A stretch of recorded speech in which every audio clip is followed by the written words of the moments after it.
नमस्कार बंधुरा दिशा किचेने सबाइके आरेकबार वेलकाम जानिए आजकेर रेसिपिटा शुरू करছি। आजकेर रेसिपिटा হবে বাদামের বিস্কিট। চলো কিভাবে বাদামের বিস্কিটটা তৈরি করব। খেতে কিন্তু অসাধারণ হয়, না দেখলে তোমরা বুঝতে পারবে না। আর তার আগে যদি আমার চ্যানেলটিকে তোমরা সাবস্ক্রাইব না করে থাকো চ্যানেলটিকে সাবস্ক্রাইব করে নাও, আর যদি ফেসবুক থেকে দেখে থাকো ফেসবুক পেজটিকে ফলো করে নাও। আমি এখন আসি ছাদে, চলো নিচে গিয়ে রান্নাটা শুরু করব। দেখতে থাকো, আশা করি খুব ভালো লাগবে। সবথেকে প্রথমে বাদামগুলোকে ভেজে নিচ্ছি বন্ধুরা। শুকনো খোলায় বাদামগুলোকে ভেজে খোসা ছাড়িয়ে নেব। খোসা ছাড়িয়ে নিয়েছি। এবার আমি এটাকে একটা পেস্ট বানিয়ে নেব। তার জন্য এখানে একটা মিক্সিং জার নিয়ে নিয়েছি। মিক্সিং জারের মধ্যে বাদামগুলো ঢেলে দিলাম। এইবার যেহেতু আমি এক বাটি মুংফালি নিয়েছি সেই জন্য এই বাটির হাফ বাটি আমি চিনি নিয়ে নিয়েছি। এবার চিনিটাও বাদামের মধ্যে ঢেলে দেব। এবার সুন্দর একটা পেস্ট বানিয়ে নেব বাদাম আর চিনির। ঢাকনাটা লাগিয়ে মিক্সি করে নিয়ে আসি বন্ধুরা। দেখো বন্ধুরা, পেস্ট করে নিয়ে এসেছি, কতটা সুন্দর হয়েছে। এর মধ্যে কিন্তু কোনো জল আমি ব্যবহার করিনি। আর বাদাম থেকে তেল বেরিয়ে এসেছে, আর চিনি থেকে যে রসটা হয়েছে এরকম নরম নরম হয়ে গেছে। এবার এই বাটির মধ্যে ঢেলে নেব। সবটা এবার বাটির মধ্যে ঢেলে নেব। একটা বাটির মধ্যে নিয়ে নিয়েছি। ওই বাটির এক বাটি ময়দা নিয়ে নিয়েছি বন্ধুরা। এবার ময়দাটাকে আমি চালনি সাহায্যে একটু চেলে নেব। ঠিক মতো মাপটা দিলে কিন্তু বিস্কিটটা খুব ভালো হবে। আর আমরা দোকান থেকে যে বিস্কুটগুলো কিনে খাই ওগুলো তো আনহেলদি হয়, আর তারপরে ওর মধ্যে অনেক কেমিক্যাল মিশানো থাকে। তার থেকে বাড়িতেই এভাবে বানিয়ে নেওয়া। এবার আমি চেলে নিয়েছি, দেখো।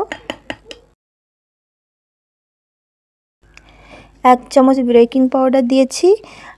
এবার সামান্য একটু লবণ দিয়ে দিচ্ছি।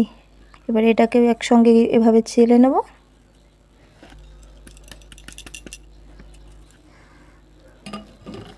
এইটুকু দেবো সাদা তেল।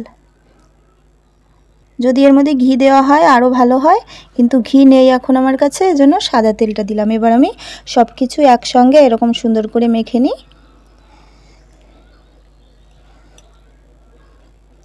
ভালো করে এভাবে মেখে নেব বন্ধুরা।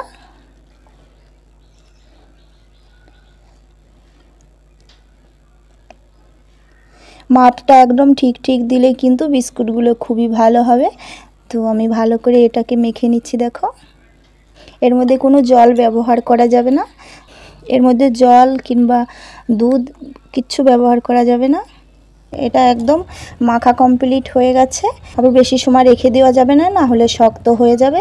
বিস্কিট বানানো শুরু করব। এবার এখান থেকে একটু ডো নিয়ে নেব এভাবে, আর যেমন পছন্দ তেমন শেপ দিয়ে নেব।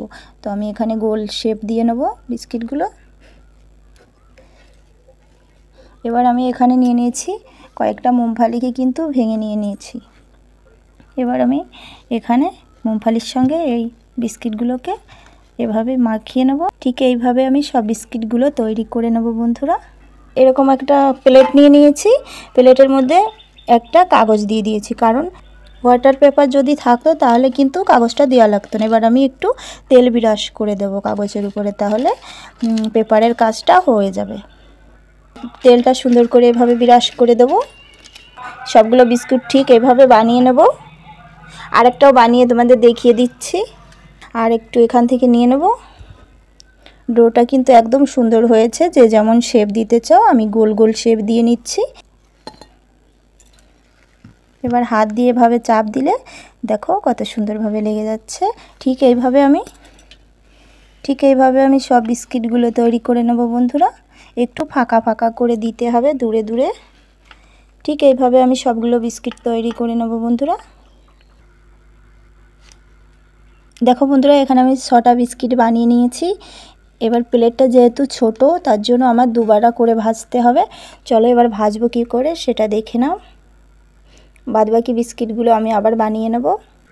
এখানে একটা কড়া বসিয়ে দিয়েছি। কড়ার মধ্যে এরকম একটা স্ট্যান্ড বসিয়ে দিয়েছি। কড়াটি কিন্তু অনেক গরম হয়ে গেছে, অনেকক্ষণ আমি দিয়েছি। এবার প্লেটটাকে বসিয়ে দেবো এর মধ্যে। এবার একটা ঢাকনা দিয়ে দেবো। ঢাকনা দিয়ে 10 থেকে 15 মিনিট রেখে দেবো। দেখো বন্ধুরা, বাকিটা বিস্কিটও আমি এখানে তৈরি করে নিয়েছি। এবার চলো দেখে নিই কড়ার মধ্যে ওগুলো কি ভাজা হয়েছে নাকি। এবার ঢাকনাটা খুলে দেখে নিই বন্ধুরা। দেখো বন্ধুরা বিস্কিটগুলো কিন্তু হয়ে গেছে। এবার আমি এই প্লেটটা ধরে নামিয়ে রাখবো। এখন কিন্তু হাত দেওয়া যাবে না, খুব গরম।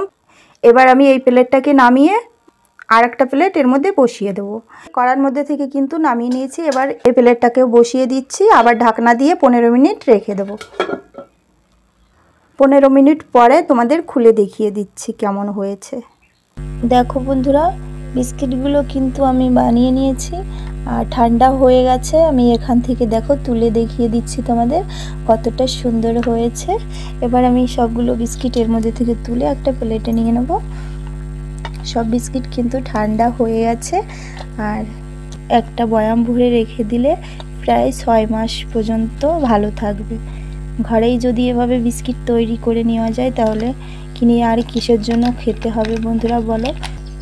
এই প্লেট থেকে দেখো তুলে দেখিয়ে দিচ্ছি কতটা সুন্দর হয়েছে। দেখো বন্ধুরা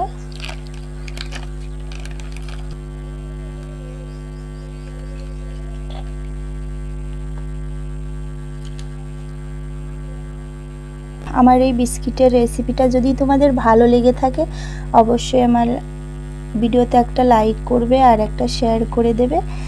আর যদি চ্যানেলে নতুন হয়ে থাকো তাহলে চ্যানেলটিকে সাবস্ক্রাইব করে নেবে।